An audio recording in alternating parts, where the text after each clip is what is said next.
अक्सर देखते हैं कि बच्चा बहुत रो रहा है, तो हम लोग वो रोना बंद करने के लिए उनको कुछ टॉफ़ीज़, वो लॉलीपॉप देते हैं और वो बच्चा मान जाता है, चुप हो जाता है। उनका लॉलीपॉप देने का पर्पस ही था उसको चुप कराना। वो लॉलीपॉप खाएं, उसको आनंद मिले, उसको दुख से मुक्ति मिले, इसके लिए हम लॉलीपॉप नहीं दिया था। लॉलीपॉप दिया था इसीलिए कि ये जो चिल्ला रहे हैं, जो चंचल हो रहे हैं, उसको बंद करने के लिए। तो हमारा ये जो संसार है, ये एक्चुअली लॉलीपॉप है। पूरा संसार में जो चीज़ पाकर हम लोगों का ये मन का चंचलता कुछ समय के लिए रुक जाता है। नौकरी नहीं है तो नौकरी मिला तो कुछ समय के लिए मन चुप हो जाता है। तो शादी नहीं हुई तो शादी के लिए चंचल होता है, तो हुआ तो चुप हो जाता है। बच्चे आने के लिए मन फिर चंचल होता है, रोता है, चिल्लाता है, तो एक बच्चा मिल जाता है तो लॉलीपॉप मिल गया। पैसा नहीं है या सोने का गहना नहीं है या घर नहीं है, जमीन नहीं है, तो जब वो सब आता है तो क्या होता है, मन फिर चुप हो जाता है। लेकिन वो जैसे बच्चा भी कुछ समय के लिए चुप होता है, उसको और कुछ देने के लिए माँ पहले से व्यवस्था रखता है। इस बार चिल्लाने से आइसक्रीम देंगे, इस बार चिल्लाने से धमका देंगे, इस बार चिल्लाने से, तो माँ को मालूम है कब क्या इस्तेमाल करके इसको चुप कराना है। ऐसे ही संसार भी बहुत सारी चीज़ रखे हैं हमारे लिए। जैसे मन चंचल होगा, वो लॉलीपॉप देकर उसको चुप करा दिया जाएगा। तो दो श्रेणी के एक्चुअली साधक है। एक है जो लॉलीपॉप का बहाना, जो लॉलीपॉप में चुप हो जाएगा, और एक है वो लॉलीपॉप में चुप नहीं होगा। वो है नचिकेता जैसा, आखिर तक चाहिए, तब जाकर ये मन का चुपकी होगा। तो कभी कभी हम लोगों का सत्संग का आलोचना विषय डिस्कशन भी जब फाइन से फाइन तक मन का एकदम बोध का अंदर घुसने का प्रवेश करता है, उस टाइम भी हम लोगों का वो लॉलीपॉप माइंड से काम नहीं चलेगा। एक इंक्विजिटिव माइंड, जिसको मुमुक्षा, प्रबल मुमुक्षा होने से और मन का बुद्धि का एक मुखी होने से वो बातें हमारा बस में आता है, हम उसको समझ सकते हैं। तो आज ऐसे ही कुछ एक दो बातें उस सत्संग का हम सामने रखेंगे, जिनका जवाब हम सब मिल के देने से अच्छा लगेगा। पहले थोड़ा सा जितना मेरा बुद्धि है उसका हिसाब से इसका प्रासंगिकता बोल लेते हैं। स्थूल शरीर जो हमारा है, तो लेट अस डाइसेक्ट, जो डिसेक्शन करते हैं ना, तो हम लोग अपने को डाइसेक्ट करते हैं। एक है स्थूल शरीर, जो पंचभूत का पंचीकरण से बना है। तो ये पंच महाभूत सबको मालूम है, इसके लिए डिस्कशन की जरूरत नहीं है। पंचीकरण भी बोलने का जरूरत नहीं है। जो स्वामी जी का क्लास किए हैं, गुरु जी का क्लास, उसको पंचीकरण मालूम है, कैसे पंचीकृत होकर ये शरीर बनता है। लेकिन ये शरीर है क्या? ये शरीर एक कंटेनर है। इसमें कंटेंट कौन है? माइंड। मन खाली नहीं रह सकता है, उसका रहने के लिए ये वो सूक्ष्म शरीर है मन, और ये स्थूल शरीर पैकेट रूपी जो पंचभूत से बना है, वो मन का आधार है। ठीक है। लेकिन क्योंकि 5 तत्वों से ये शरीर बना है। ये 5 तत्व क्रमशः क्षय हो रहा है। पंचीकृत होते हुए भी ये 5, ये जो भूत, ये कंटिन्यूअस क्षय हो रहा है। इसके लिए कहाँ से सप्लाई लेता है? अपंचीकृत पंचभूत से सप्लाई लेते रहता है। क्योंकि जैसे ये पंचीकरण हुआ, ये संसार दृष्टि में आ गया, तो उसका क्षय, उसका परिवर्तन स्वाभाविक है। तो अगर उस शरीर से आकाश तत्व हट जाए, शरीर गिर जाएगा। अगर पानी तत्व हट जाए, गिर जाएगा। अगर जमीन तत्व हट जाए, गिर जाएगा। अगर प्रकाश तत्व या जो जिसमें उत्ताप होता है वो हट जाए, शरीर गिर जाएगा। वायु प्राण गिर चले जाए। लेकिन मुश्किल है, अगर एक तत्व का कमी है तो पांचों गिर जाता है। अगर प्राण रूप वायु शरीर से निकल जाएगा तो वो सभी पंचभूत अपने अपना लीन हो जाएगा। तो ये पंचभूत का, ये पंचभूत वाला शरीर अपंचीकृत पंचभूत का अंदर रहता है। जो हवा का सप्लाई देते रहता है, प्रकाश का सप्लाई देते रहता है, अपने अग्नि, पानी का सप्लाई, धरती का सप्लाई। ऐसे पंचीकृत पंचभूत शरीर, और जो वो अपंचीकृत पंचभूत का अंदर रहता है और रहकर मन का आधार बनता है ये शरीर।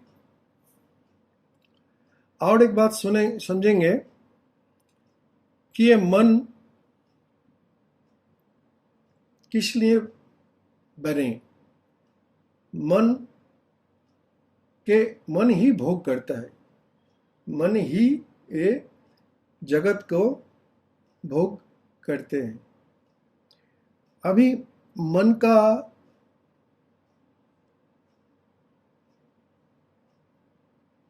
सानी प्रभु क्यों चले गए? एक तो कोई रहे वीडियो में जिसका। मैं हूँ प्रभु श्री, मैं वीडियो में हूँ। हाँ, वीडियो में रहो। है ना, मैं तो ठीक है, आपका आदेश पालन होगा। नहीं, बीच में चले गए थे, अब आपका वीडियो ऑफ हो गया था। तो बात हुआ तो मन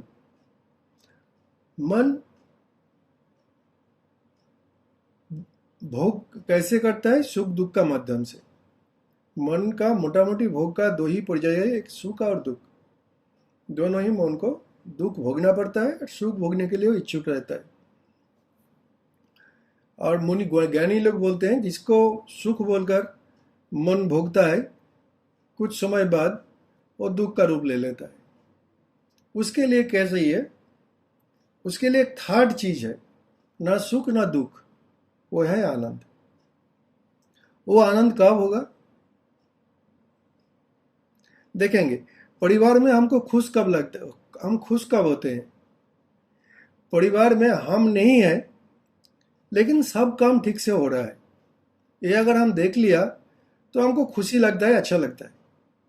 हम ना होते हुए भी, अभी अगर वो जो है ना, वो अंबानी, अगर धीरूभाई अंबानी का भूत आ जाएगा तो बहुत खुश हो जाएगा कि मुकेश अंबानी ने काफी संपत्ति जमा कर लिया, जिसका सीख धीरूभाई अंबानी ने दिया था। तो जब हम नहीं रहते हुए भी सब काम होता है, तब हमको फिजिकली खुशी लगता है। अभी मन पूर्ण रूप से आनंदित कब होता है? मन का एब्सेंस में। मन का एब्सेंस में ही मन का पूर्णानंद का बोध होगा। जब तक मन होकर रहेगा तब तक सुख दुख ही उसका भाग्य में आएगा। लेकिन मन से जब मन हट जाएगा, उस समय का भी एक अनुभव है, उस समय का भी एक प्रशांति है, उस समय की भी एक आनंद है।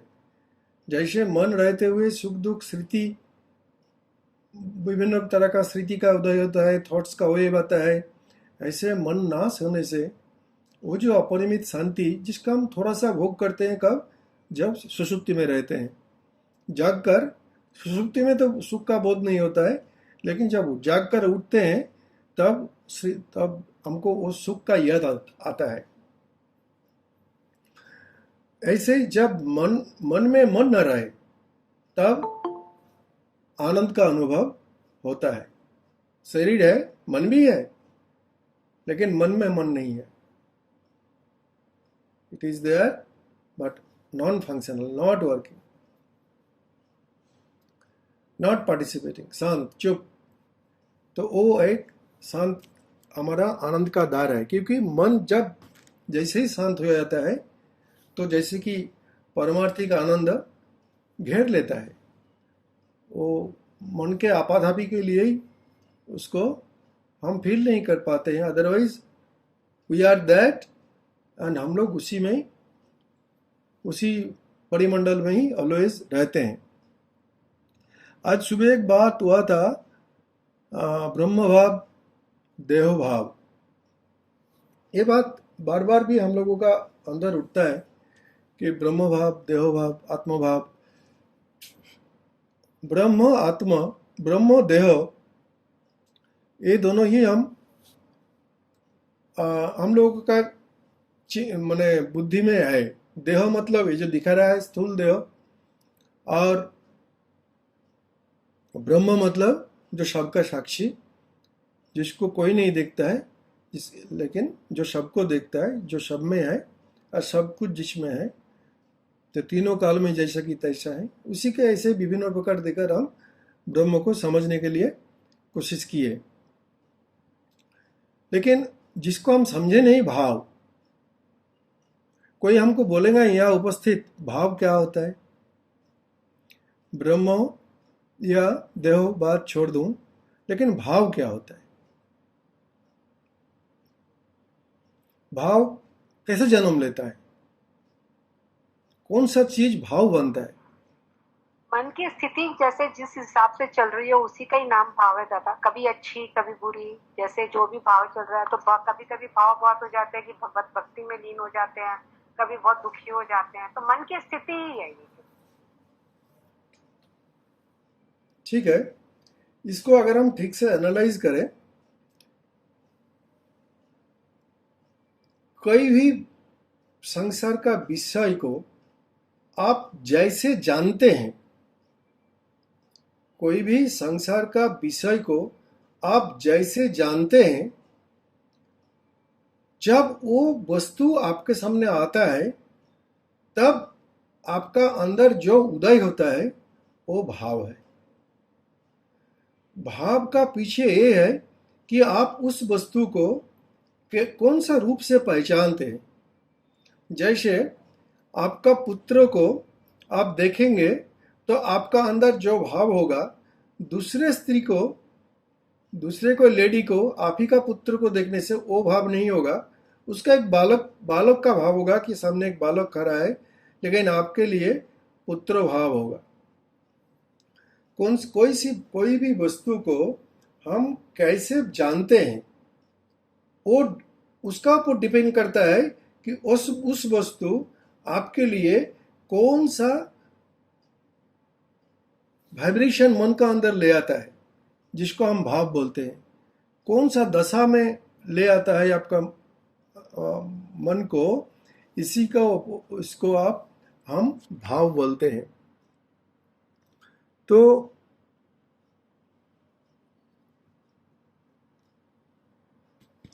जब हम बोलते हैं आत्मभाव और ब्रह्म भाव और देहोभाव, देहोभाव मतलब हम अगर देह को देह रूप में जानते हैं तब देह देखने से ही ये भाव हमारा आएगा। आत्मभाव कब होगा? और ब्रह्म भी एक वस्तु है। ब्रह्म को ब्रह्म भाव मतलब अगर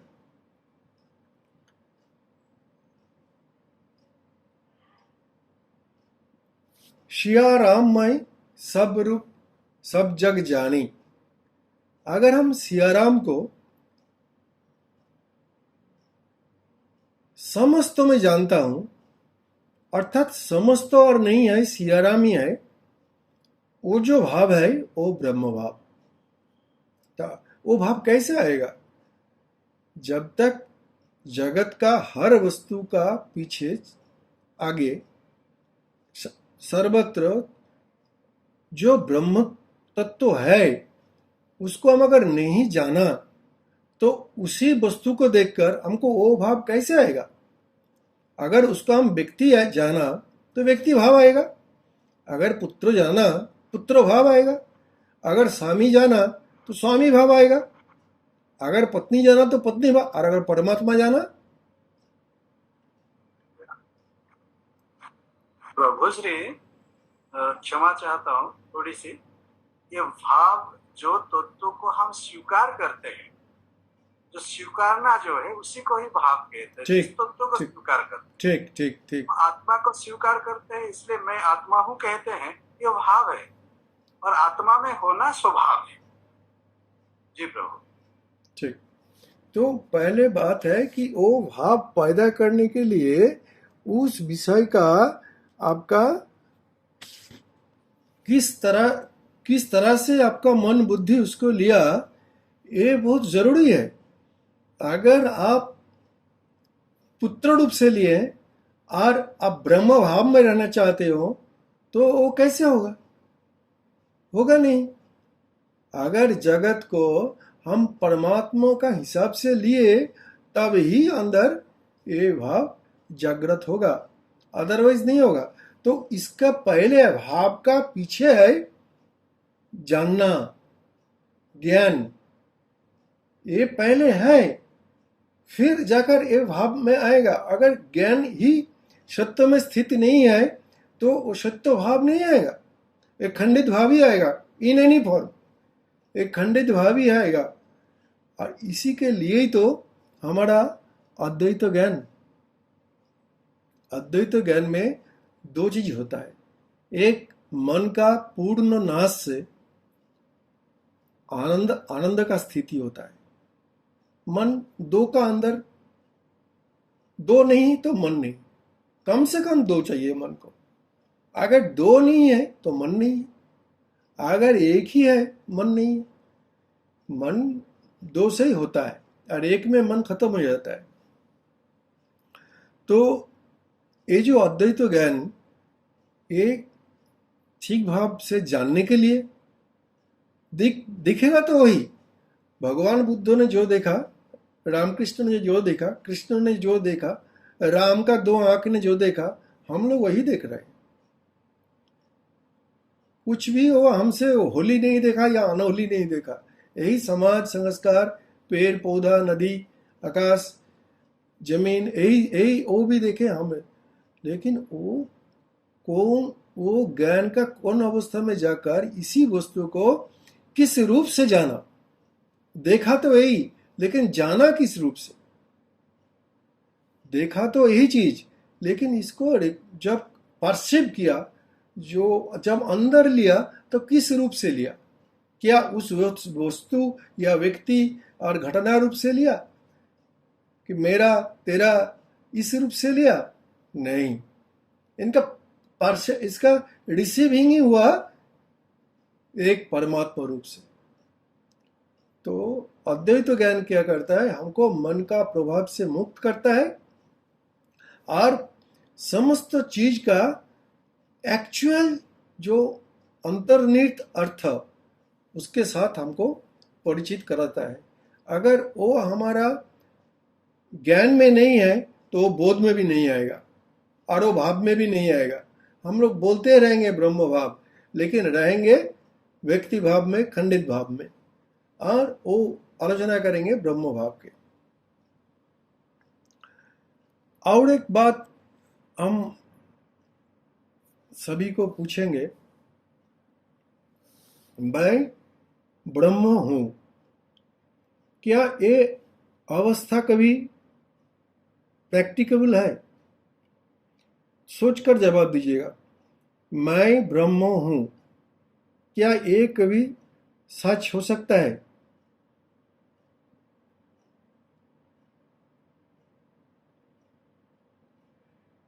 तो हम नहीं बोलते हैं। आप प्रैक्टिकल एस्पेक्ट में चलिए। मैं ब्रह्म हूँ, ये बात कभी फलित होगा? कभी भी ऐसा अवकाश आएगा जब कोई बोल पाएगा कि मैं ब्रह्म हूँ?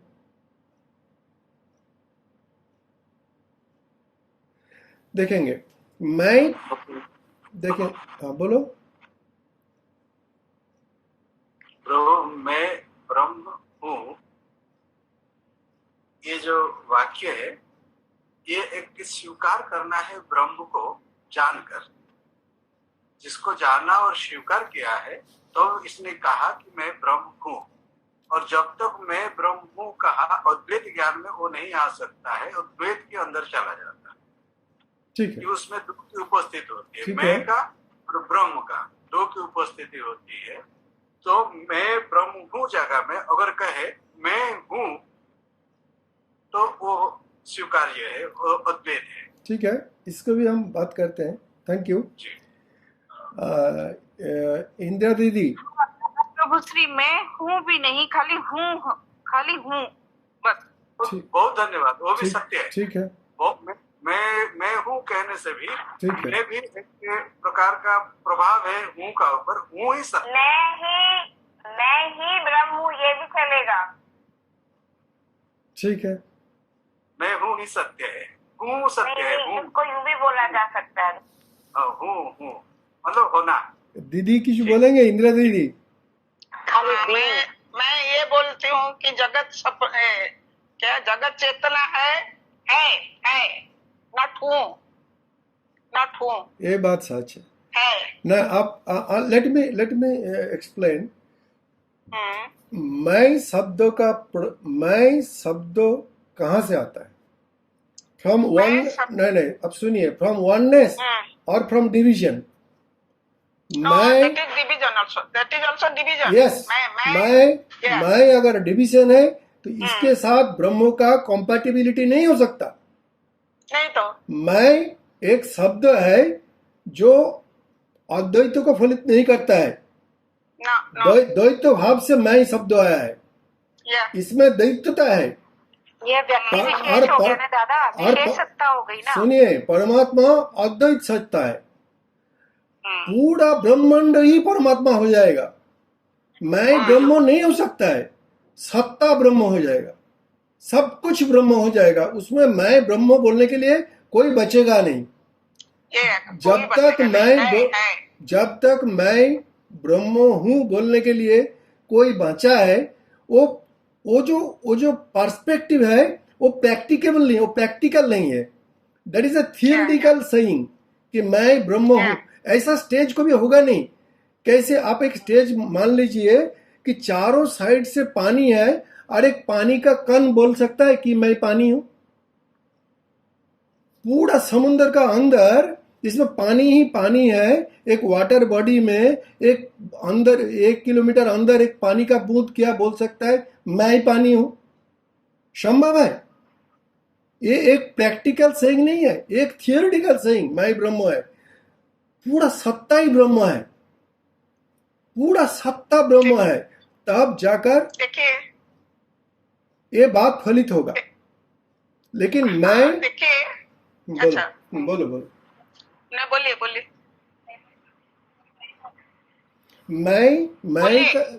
हाँ बोलिए ना, आप कौन दो ना आप बोलिए क्या बोल रहे थे, इसके बाद मैं थोड़ा मैं आपनो आगे कौन दो। अरे मु आपन सुनिकी तापर मु आपन शिखिकी कहबी। अच्छा ताले आपण माइक्रोफोन टा ऑफ रखन तो कहूँ।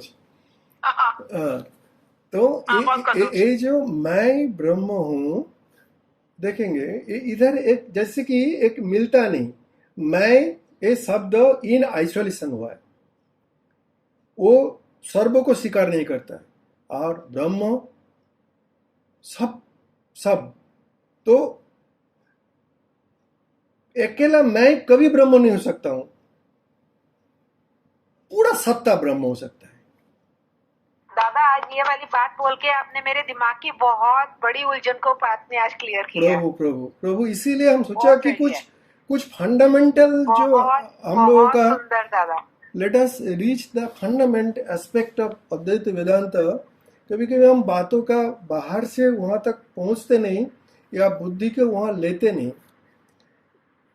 ये देखेंगे, अगर एक स्टेज आप खड़ा कर दीजिए, आप एक प्रैक्टिकल स्टेज खड़ा कर दीजिए जहां आप बोल सकते हैं कि मैं ब्रह्म हूं। क्या रहेगा? जब आप डिक्लेयर करेंगे कि मैं ब्रह्म हूं, तब आपका ऊपर नीचे साइड में, आंख में, कान में, बुद्धि में आपका कब क्या रहेगा? कुछ अब्रह्म रहेगा क्या? और अगर आपके लिए कुछ अब्रह्म रह गया तो क्या आपको ब्रह्म मिला?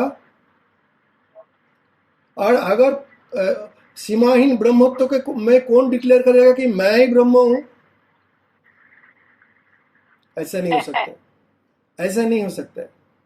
एक थियोरिटिकल कॉन्सेप्ट मात्र है, लेकिन जब अवेयरनेस का ऊपर आप उठना शुरू करोगे तो एक फेज आएगा when you will be simply lost. जिसको आप मैं ही बोलते हैं, that will be lost, that will be no more. जब तक वो मैं जिंदा है तब तक वो स्तर नहीं आया है। जब तक ये मैंपन पूरा खोएगा, देन ओनली इट अपीयर्स। आपका काम है मैं का ऊपर स्तर में जाने का। जो है मैं हूं ही नहीं। कुछ ऐसा नहीं है जिसको हम आंगल दिखाकर बोल सकते हो मैं ही हूं। तब तक अवेयरनेस में हम पहुंचे नहीं। सोचे एक जगत में कि हम कौन सा प्रैक्टिकल स्टेट में आई कैन डिक्लेयर कि मैं ब्रह्म। whom to declare, how to declare, how to proclaim। बाबा किसका वीडियो खुला हुआ है, बंद कर। नहीं, मैं थोड़ा बोलने के फिर वीडियो ऑन कर किया है। बोलो दीदी। तो आप जो बोल रहे थे, मैं तो नहीं रहूंगा, वो कुछ भी नहीं है चेतना, ओनली चेतना, ओनली चेतना, वही तो बोल रहे Nothing हैं। else. Yes, nothing else। ठीक। When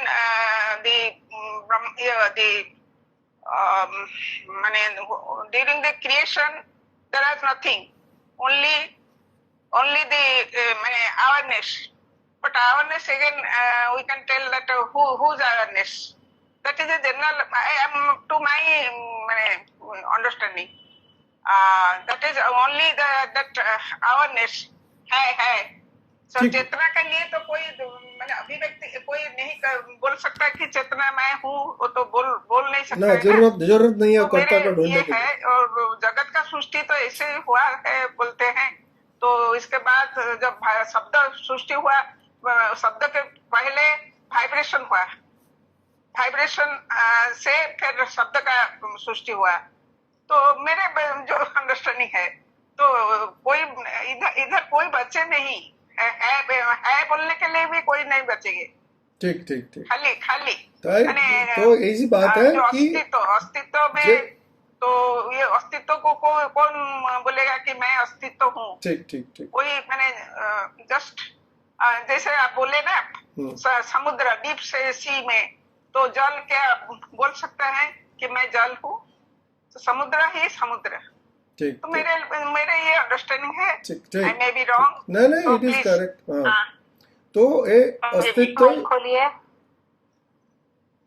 माइक खोलिए।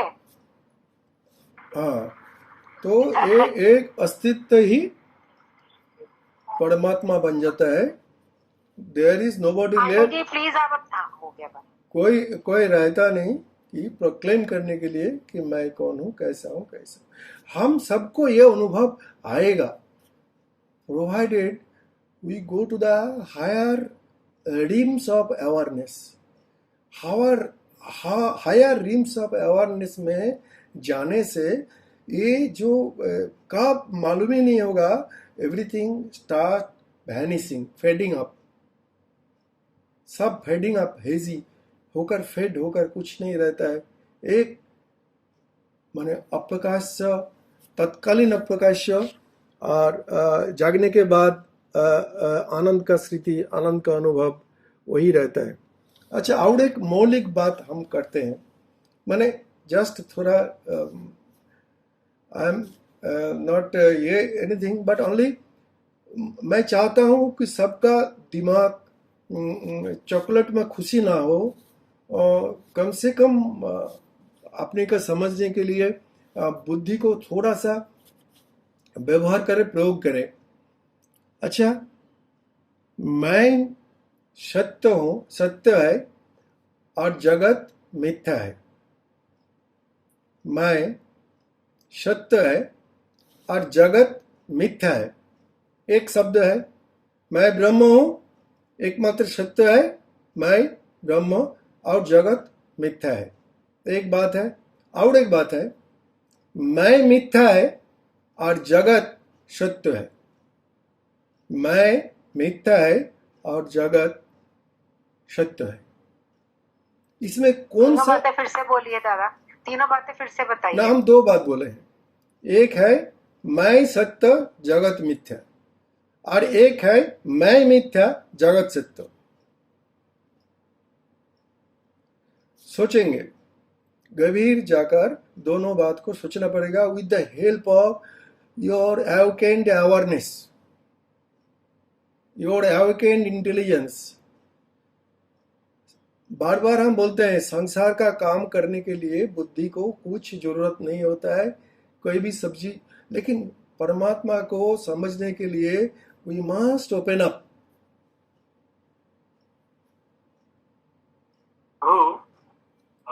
थोड़ी सी कहना चाहूंगा।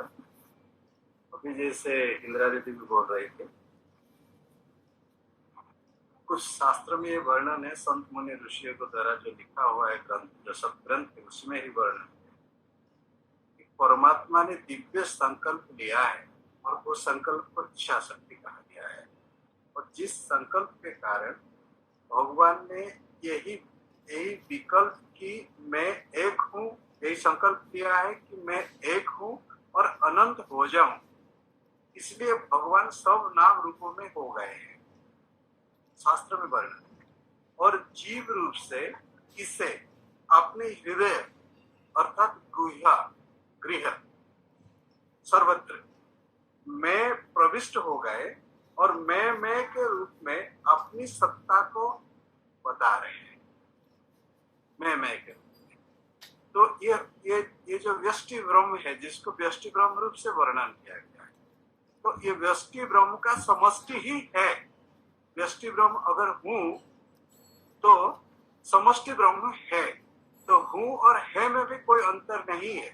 ये समझने के लिए इसको केवल दो भाग में वर्णन किया गया है, जैसे एक गच्छ है और एक जंगल है। वही शास्त्रों को सुने, वही शास्त्रों को हम हमारा तरह से समझने के लिए ही हम कोशिश करते हैं, और मैंने द वे कि हम कोशिश करते हैं कि सब अपना अपना बुद्धि से, आप जो शास्त्रों को बोले वो शास्त्र को शास्त्रों में न रखकर वो अपने आधार में ले आए। इसके लिए हम क्या, I am trying to open up the intelligence centre. ये दिव्य है, बहुत सुंदर है, लेकिन अगर हम लोग शास्त्र की जो कुछ अर्थ है उसको जब तक नहीं जानेंगे, मैं मानना नहीं कह रहा हूँ, उसको जानना है अर्थात स्वयं में संभव करके हेतु बनाना है। तो इसलिए हम लोग बात करते हैं ना कि मैं पुत्र में भी मुझे स्वयं को दिखना होगा, तो यही विस्तार होता है। तो यही प्रैक्टिकबिलिटी है, और आपका ये प्रयास सराहनीय है, आपको बहुत बहुत प्रणाम। चलिए आगे चलिए। Dada Prabhu Sri, I may be right or wrong, but the first one which you told that मैं सत्य हूँ जगत मिथ्या है, I think this. मैं सत्य हूँ जगत मिथ्या है। अच्छा, और एक बात है कि मैं मिथ्या है और जगत सत्य है।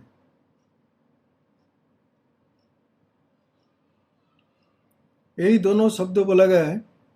तो आपका व्यू है, आपका व्यू आप बोल दिए, और कोई अपना व्यू बोलना चाहेंगे?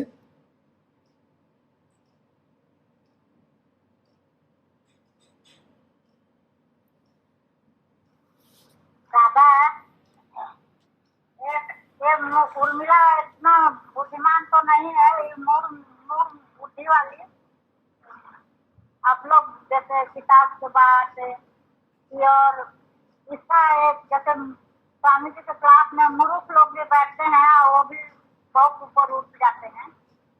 तो इतना किताब की बातें नहीं जानती हूँ तो समझिए, लेकिन एक किताब से जैसे आप लोगों का बात सुन करके, विचार सुन के, सत्संग सुन के, बात सुन के, सब तरफ से देखते हुए, जैसे आप बोल रहे हैं कि मतलब ब्रह्म सत्य है कि जगत मिथ्या है, तो यहाँ तो पूरा निहाई जैसा खस भरा हुआ है, ठोस ठोस से भरा हुआ है। वहाँ पर कहीं एक तो चिंता भी घुसने की जगह नहीं, तो ना कुछ सत्य है ना कुछ मिथ्या है, सब भरपूर ही भरपूर है। इसका बुद्धि से बाकी आप लोग जो बोलेंगे सुन के और उसको ऊपर उठाने की कोशिश करूंगी। देखेंगे। ठीक है दीदी, ये बात सुनो।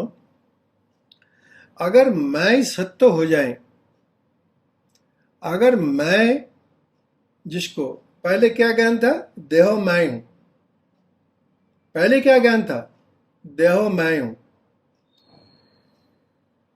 तो अगर या मैं रूप में हम अहंकार को ही रिफ्लेक्ट कर रहे थे, मैं रूप में, तो अगर मैं सत्य हो गया तो क्या और जगत मिथ्या रहेगा? सत्य हो तो दादा जगत भी तो सत्य ही हो जाएगा। अब सोचो ये बात, अगर मैं सत्य हो गया तो क्या जगत बोलकर कुछ रहेगा सामने के लिए जिसका हम मिथ्या बोलो? हाँ दादा दादा एक बात बोलो। ये उर्मिला दीदी जैसे बोले हैं कि जहाँ भरपूर है भरपूर, फिर सत्य कहाँ है मिथ्या कहाँ है? वो तो एक ही है। जब एक ही है, वो आप नहीं जानते थे तब तक लहर लहर बोलता था। जब वो जान गया कि वो उसका कुछ वैल्यू नहीं है, एक ही समुद्र है, फिर वो सत्य मिथ्या कहाँ आता है? तो जब भरपूर है तो एक ही है, तो फिर और सत्य कहाँ है मिथ्या कहाँ है? वो एक ही तो है। ठीक है, जब एक ही है तब का बात सत्संग में बोला नहीं जाएगा, तो इसीलिए बोलते हैं बोला नहीं जाएगा। वो एक ही को हम लोग नहीं जान पाते हैं और एक ही को जानने के लिए तो इतना प्रयास करते हैं। हाँ। वो भरपूर है और इसी भरपूर को भरपूर हम जो आप बोले ना भाव, वो जो भाव में नहीं ले पाते हैं, इसीलिए तो इतना कोशिश है कि वो जो जब भरपूर है, एक ही है और एक छोड़ के दूसरा नहीं है, तो फिर इसीलिए तो इतना कोशिश लेकिन है जब एक छोड़कर दूसरा प्रतीत हो रहा है, इसके लिए दायी कौन है? दाई जो नहीं मानता है वही दाई है। और जब तक उसका दिमाग में नहीं घुसता है कि एक ही छोड़ के दूसरा नहीं है, जो जिसका दिमाग में घुस गया ना तो इसके लिए दायी जगत है। जगत कुछ नहीं है। जगत देखो, जब भी बोला गया कि भरपूर है, फिर जगत कहाँ है और ब्रह्म कहाँ है? खाली यही बात है। जब लहर अपने को लहर मानता था, ऑपरेशन दीदी म्यूट करो, दीदी म्यूट करो। जब लहर अपने को लहर मानता था, फिर उसके लिए दूसरा लहर का वैल्यू है। जब वो अपने को पानी जान गया और मान गया और वो सच्चा है, फिर उसके लिए जगत कहाँ है? दूसरा लहर को देखता था और अपने को लहर मानता था, इसीलिए उसके लिए जगत।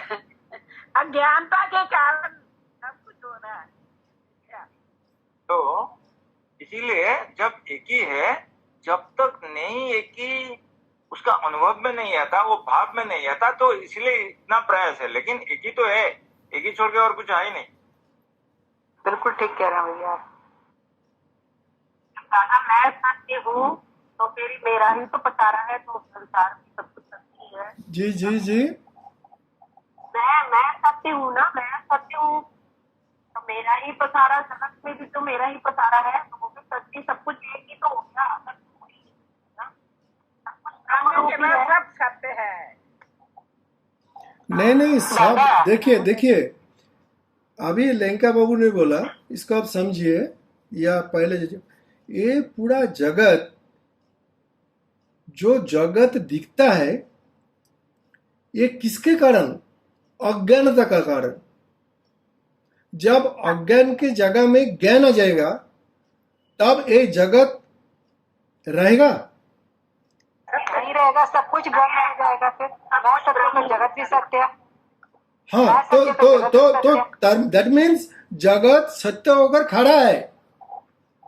मैं ही मिथ्यापन को लेकर घूम रहा हूं। बिल्कुल मैं ही मिथ्यापन को लेकर घूम रहा हूं। द मोमेंट मेरा मिथ्यापन, मेरा दृष्टि ठीक हो गया, यही पेड़ पौधा, यही ये आदमी, जगत, सब कुछ परमात्मामय हो गया। परमात्मा में हो गया। तो रुकावट कहाँ था? जगत में था या मैं में था? मैं में था। मैं में था। तो जगत मिथ्या था या मैं मिथ्या था? मैं मिथ्या था दादा। समझे इस बात को? बिल्कुल दादा। दादा गीता में, ज्ञानेश्वरी गीता में कहा है भगवान ने, अर्जुन ने पूछा कृष्ण से, जब उन्होंने सब कुछ ज्ञान दे दिया तो बोले कि भगवान अब मैं क्या करूं? तो भगवान ने कहा था आपने कुछ नहीं करना, बस जो तेरी आंखों के सामने आए वो समझना कि मैं ही हूँ। तो जब मैं ही अपने आप को जान लिया कि मैं सत्य हूँ तो जगत भी सत्य है। यदि जो आपने बिल्कुल लिखा, मेरे ही में यह ज्ञानता थी, मेरे में यह ज्ञानता थी कि मैं अपने आप को जानता ही नहीं था तो जगत भी झूठा था। अब मैं सत्य हूँ तो जगत भी सत्य है। बहुत सुंदर दादा। गीता में भी भगवान ने